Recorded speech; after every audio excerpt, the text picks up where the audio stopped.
ఇప్పుడు స్వామివారికి మనసులో నమస్కారం చేసుకోండి. అక్షంతలు పూలు తీసుకొని నేను చెప్పే కథ శ్రద్ధగా వినండి. కథ పూర్తయిన తర్వాత మీ యొక్క పెద్దవాళ్ళతో ఆ అక్షంతలను తలపై వేయించుకోండి. ఇక కథ ప్రారంభిద్దామా?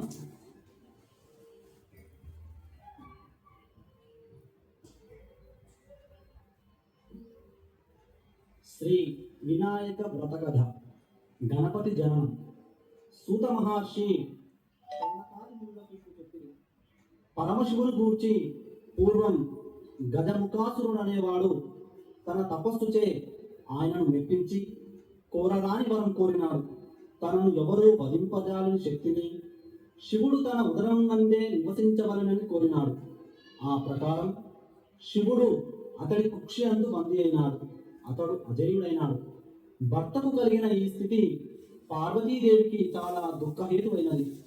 జగత్తుకు శంకరుడు లేని స్థితి అది. జగన్మాతయకు పార్వతి భర్తను విడిపించు ఉపాయములకై విష్ణువును ప్రార్థించింది. విష్ణుమూర్తి గంగిరెద్దు వాని వేషం ధరించినాడు. నందీశ్వరుని గంగిరెద్దుగా వెంట తీసుకొని వెళ్ళాడు. గంగిరెద్దు నాడించి గజముఖాసురుని మెప్పించినాడు. గజముఖాసురుడు ఆనందంతో ఏమి కావాలనియో కోరుకోమన్నాడు. విష్ణుదేవుని వ్యూహం ఫలించింది. నీ ఉదరమందున్న శివుని కొరకై ఈ నందీశ్వరుడు వచ్చినాడు. శివుని నందీశ్వరుని వశం చేయమన్నాడు. గజముఖాసురునికి శ్రీహరి వ్యూహం అర్థమైనది. తనకు ఆంత్యకాలం దాపురించిందని గుర్తించాడు. అయినా మాట తప్పుడు కుదరదు.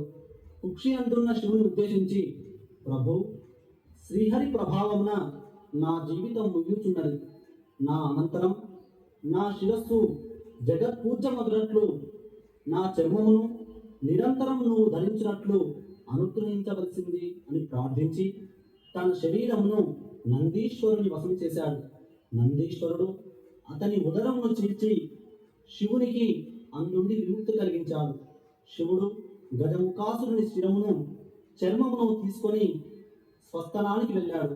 అక్కడ పార్వతి భర్త రాకను గురించి పరమానందంతో భర్తకు స్వాగతం పలుకుటకై సన్నాహమవుతున్నది. తనలో తాను ఉల్లాసిస్తూ స్నానాలంకారముల ప్రయత్నంలో తనకై ఉంచిన నలుగు పిండితో ఆ ఉల్లాసంలో పరధ్యానంగా ఒక ప్రతిమను చేసింది. అది చూడముచ్చటైన బాలుడిగా కనిపించింది. దానికి ప్రాణ ప్రతిష్ఠ చేయవలనిపించింది. అంతకు పూర్వమే ఆమె తన తండ్రి యగు పర్వతరాజు ద్వారా గణేష మంత్రమును పొందింది. ఆ మంత్రంతో ఆ ప్రతిమకు ప్రాణ ప్రతిష్ఠ చేసింది. ఆ దివ్య సుందర బాలుని వాకిటనందు ఉంచి తన పనులకై లోనికి వెళ్ళింది. శివుడు తిరిగి వచ్చాడు. వాకిటనున్న బాలుడు అతడిని అభ్యంతర మందిరంలోనికి పోలివ్వగా నిలువరించినాడు. తన మందిరమున తనకే అటకాయింప శివుడు రౌద్రంతో ఆ బాలుని శిరచ్ఛేదనం చేసి లోనికి వెళ్ళాడు. జరిగిన దానిని చూసి పార్వతి విలపించింది. శివుడును చింతించి వెంటనే తన వద్దనున్న గజముఖాసురుని శిరమును ఆ బాలుని మొండెమునకు అతికించి ఆ శిరమునకు శాశ్వతత్వమును త్రిలోక పూజ్యతను కలిగించాడు. గణేశుడు గజాననుడై శివపార్వతుల ముద్ర పట్టి అయినాడు. విగత జీవుడైన గజముఖాసురుడు అనింద్రుడై మూషిక రూపమున వినాయకునికి వాహనమై శాశ్వత స్థానమును పొందాడు. గణపతిని ముందు పూజించాలి. గణేశుడు అగ్రపూజ్యుడు, ఆదిదేవుడు, విఘ్నేశ్వరుడు. కానీ ప్రకృతి గజానన మూర్తి మాట ఏమిటి? ఆ గజానునికి ఆ స్థానం కలగవలసి ఉంది. శివుని రెండవ కుమారునిగా వెలిసిన కుమారస్వామి తనకు ఆ స్థానం కోరినాడు. శివుడు ఇరువురికి పోటీ పెట్టినాడు. మీలో ఎవరు ముల్లోకములోని పవిత్ర నదీ స్నానం చేసి ముందుగా నా వద్దకు వచ్చెదరో వానికి ఆధిపత్యం లభిస్తుందన్నాడు. కుమారస్వామి సులువుగా సాగి వెళ్ళాడు. గజానుడు మిగిలిపోయినాడు. త్రిలోకముల పవిత్ర నదీ స్నాన ఫలదాయకమగు ఉపాయం అర్థించాడు. వినాయకుని బుద్ధి సూక్ష్మతకు మురిసిపోయిన పరమశివుడు అట్టి ఫలదాయకమగు నారాయణ మంత్రమును అనుగ్రహించాడు. వారములు అనగా జలములు, జలములన్నీ నారాయణుని ఆధీనములు అనగా ఆ మంత్ర ఆధీనములు మంత్ర ప్రభావమున ప్రతి తీర్థ స్నానముందున కుమారస్వామి కన్నా ముందే వినాయకుడు ప్రత్యక్షమయ్యాడు. వినాయకునికే ఆధిపత్యం లభించింది.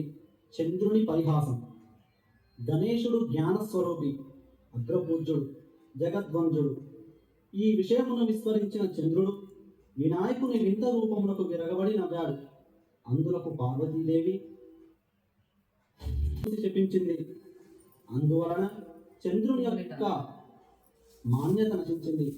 అతడి పట్ల లోకము విముఖత వహించాలి, అనగా అతడిని చూడరాదు. చూసిన ఎడల నీలాపనిందలు తప్పవు. చంద్రునికి కలిగిన శాపము లోకమునకు కూడా శాపమైనది. లోకులు చంద్రుని చూడకుండా ఎట్లా ఉంటారు? నీలాపనిందల మధ్య జీవితములు ఎలా సాగుతాయి? చంద్రుడు జరిగిన పొరపాటుకు పశ్చాత్తాపం చెందాడు. లోకులని ఈ శాపం నుండి విముక్తికై దేవదేవుని ప్రార్థించాడు. కరుణామయుడు ఆ దేవుడు విముక్తికై ఉపాయం సూచించాడు. భాద్రపద శుద్ధ చవితి నాడు తన పూజ చేసి లేదా కథను చెప్పుకొని అక్షంతలు శిరమున ధరించిన ఎడల నిష్కలంక జీవితమును సాధ్యమగునని అనుగ్రహించినాడు. ఇది నిజమని అందరికీ చెప్పబడినది. దీని అందు పొరపాటు జరిగితే ఎంత వారికైనా నీలాపనిందలు తగవని శమంతకమోపన్యాసం ద్వారా చెప్పబడింది. ఒకనొక వినాయక చతుర్థి సందర్భమున శ్రీకృష్ణ పరమాత్మ పాలలో చంద్రబింబం చూచుట సంభవించింది. దాని దుష్ఫలితం ఆయనకును తప్పలేదు. సత్రాజిత్తు అనేవాడు సూర్యోపాసనచే శమంతకమని మణిని సంపాదించాడు. దినమునకు 8 బారుల బంగారం నీయగల మణిది. అంతటి శక్తివంతమైన మణి పరిపాలకుని వద్ద ఉండదగినది కాదని ధర్మజ్ఞుడు శ్రీకృష్ణుడు భావించాడు. ఆ విషయం సత్రాజిత్తును సూచించినాడు. అతడికి ఆ సూచన రుచించలేదు. అనంతరం సత్రాజిత్తు తమ్ముడు ప్రసేనుడు విలాసంగా ఆ మణిని ధరించి వేటకై అడవి వెళ్ళినాడు. అది అతడికి నాశన హేతువైనది. ఆ మణిని చూసి మాంసఖండమని భావించి సింహం ఒకటి అతడిని వెంటాడి చంపి మణిని నోట కలుచుకొని తీసుకొని పోయింది. నిజము తెలియని సత్రాజిత్తు మణి ప్రలోభంలో శ్రీకృష్ణుడే తన తమ్ముని చంపి అపహరించాడని అనుమానించి నిందపాలు చేశాడు. ఆ నిందను పాపుకొనటకు శ్రీకృష్ణుని కర్తవ్యమైనది. అడవిలో అన్వేషణ సాగించాడు. ఒక చోట ప్రసేనుని కలేబరం కనిపించింది.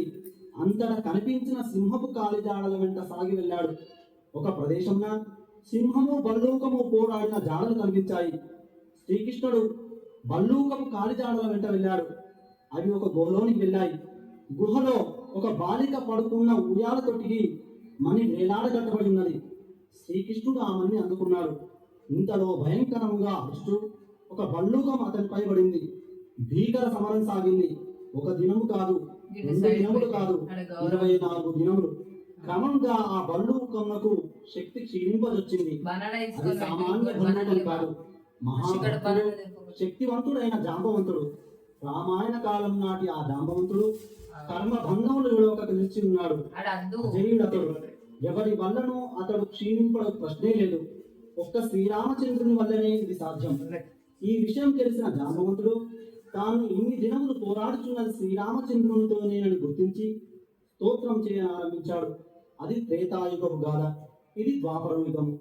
ఆ అవతారంలో జాంబవంతుని సేవలకు మెచ్చిన శ్రీరామచంద్రుడు ఒక వరం కోరుకోమనగా అవివేకంతో జాంబవంతుడు స్వయంగా శ్రీరామచంద్రునితోనే ద్వంద్వ యుద్ధం కోరినాడు. అది శ్రీరామ కార్యం కాదు కావున అప్పుడు నెరవేరలేదు. అవివేకంతో అతడు కోరిన జాంబవంతునకు దీర్ఘకాల కర్మబంధమైనది. ఇప్పుడు కర్మ పరిపక్వమైనది. నేడు ఈ రూపంన ఆ ద్వంద్వ యుద్ధం సంఘటించినది. అవివేకం వైదొలిగినది. అహంభావం నశించింది. శరీరం శిథిలమైనది. జీవితేచ్ఛ నశించింది. శ్రీకృష్ణ పరమాత్మ రూపంన తనను అనుగ్రహించిన ఆ శ్రీరామచంద్రునకు ప్రణమిల్లి ఆ మణిని దానితో పాటు తన కుమార్తె జాంబవంతుని అప్పగించి కర్మబంధ విముక్తునున్నాడు జాంబవంతుడు. శ్రీకృష్ణుడు మణిని తీసుకొని నగరమునకు వెళ్ళి పురజనులకు గావించి జరిగిన యథార్థమును వివరించి నిద్రవాపుకున్నాడు. నిజము తెలిసిన సత్రాజిత్తు కూడా పశ్చాత్తాపం చెంది మణిని తన కుమార్తె సత్యభామను శ్రీకృష్ణునికిచ్చి వివాహం చేశాడు. ధర్మజ్ఞుడు శ్రీకృష్ణుడు మణిని నిరాకరించి సత్యభామను స్వీకరించాడు. వినాయక వ్రతం చేశాక చంద్రబింబమును చూచడం వలన జరుగు విపరీతమును స్వయంగా అనుభవించిన శ్రీకృష్ణ పరమాత్మ లోకుల ఎడల పరమ దయాళువై భాద్రపద శుద్ధ చవితి నాడు వినాయకుని యథాశక్తి పూజించి ఆ శమంతకమని కథను అనగా అందరి హితబోధను చెప్పుకొని గణేశ తత్వం పట్ల భక్తి వినయములతో శిరమున అక్షంతలు ధరించిన ఎడల నాడు చంద్రదర్శనం చేసినను నీలాప నిందలు ఉండవని లోకులకు వరమిచ్చాడు. అది మొదలు మనకు శమంతకమని గాథను వినుట సాంప్రదాయమైనది. ఇది వినాయకుని కథ. ఇప్పుడు కథ అక్షంతలు తలపై వేసుకోండి.